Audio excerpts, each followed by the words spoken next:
like ebony. Her wish was granted.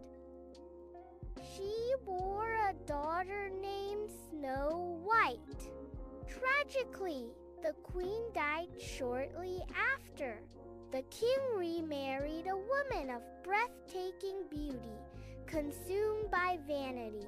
She possessed a magical mirror, daily asking, "Mirror, mirror on the wall, who is the fairest of them all?"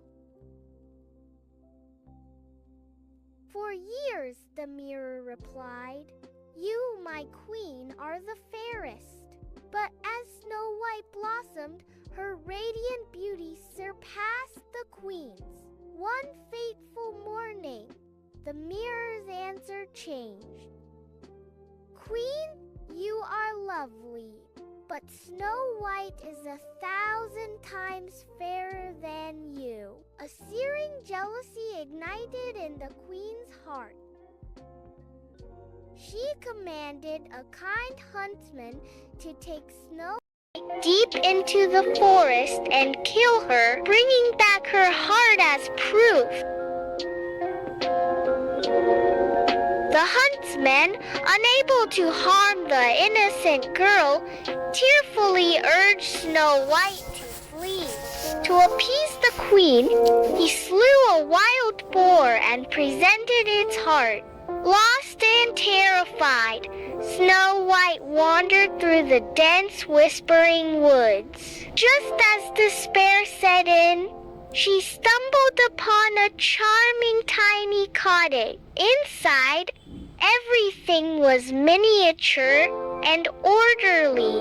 7 tiny plates, 7 little mugs, and 7 neatly made beds. Exhausted, she ate a little from each plate and, finding one bed, fell into a deep sleep. At dusk, the cottage's owners returned, 7 hard-working dwarfs. They were astonished to find a beautiful maiden asleep. Snow White awoke, startled, and tearfully recounted her harrowing tale.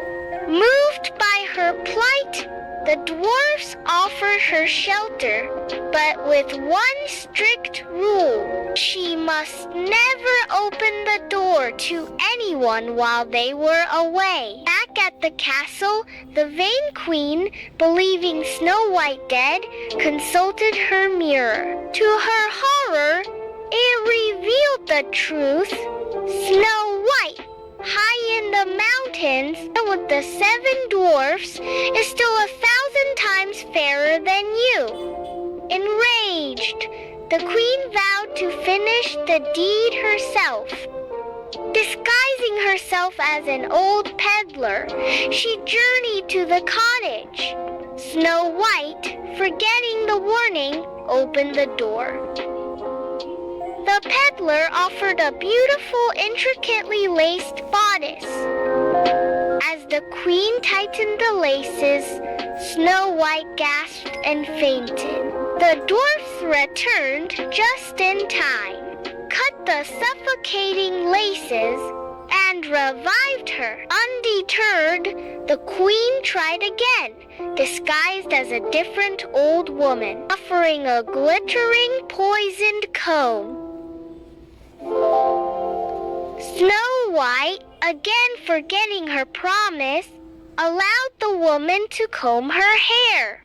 The moment the comb touched her scalp, she fell unconscious. Once more, the dwarfs arrived, discovered the comb, pulled it out, and Snow White slowly came back to life.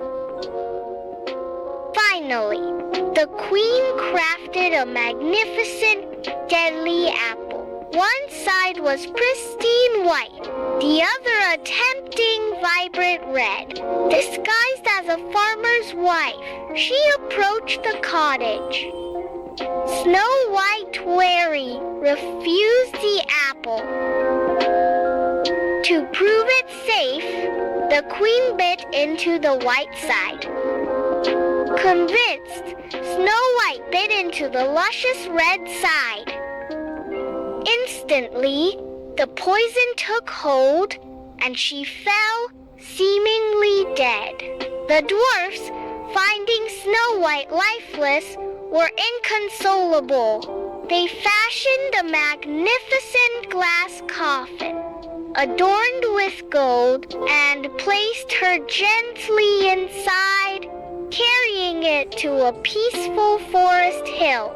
There, they kept a constant vigil, for she still looked as if she were merely sleeping.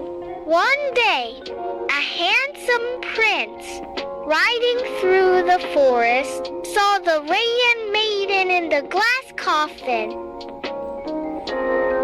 Captivated, he learned her tragic story and pleaded to take the coffin to his castle, promising to honor her.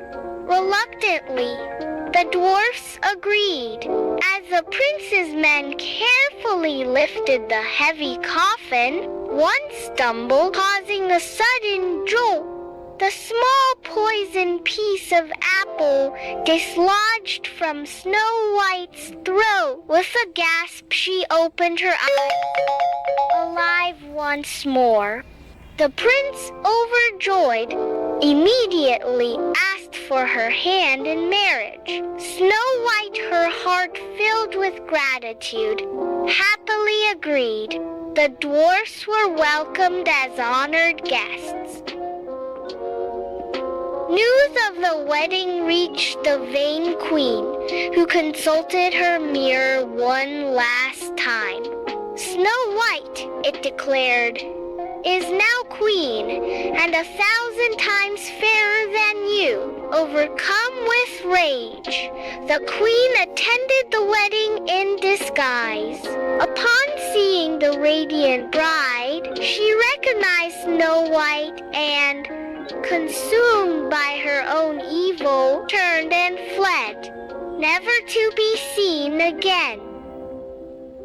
Snow White and her prince lived a long, happy life, ruling their kingdom with kindness and wisdom. She never forgot the simple cottage habits, and he always remembered how quickly safety could turn to danger.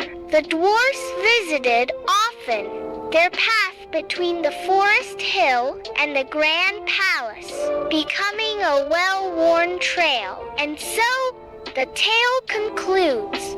Danger faced, deceit unmasked, and a life once lost, beautifully returned.